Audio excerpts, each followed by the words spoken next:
ఈరోజు మోసపూరిత నవరత్నాలు ఇస్తున్నాడు ఈ పెద్ద మనిషి. ఇచ్చేది 10 రూపాయలు, దోచుకునేది 100 రూపాయలు. మీరందరూ ఒక్కసారి ఆలోచించుకోవాలి. ఇది నేను ఎందుకు ఈ మాట అంటున్నానంటే, ఎప్పుడైనా సరే మీ ఆదాయం పెరగాలి, ఖర్చులు తగ్గాలి. కానీ మీ ఆదాయం తగ్గి ఖర్చులు పెరిగితే ఏ విధంగా మీరు పైకి వస్తారని అడుగుతున్నా. నిత్యావసర వస్తువుల ధరలన్నీ పెరిగాయా లేదా?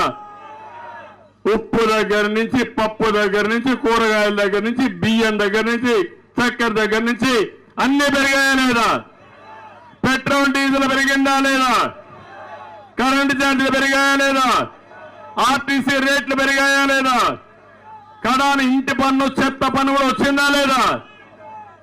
మరి మీ ఆదాయం ఎంత? నేను 5,000 ఇచ్చా, 10,000 ఇస్తానంటే 10,000 ఇచ్చి ఒక ఆటో డ్రైవర్కి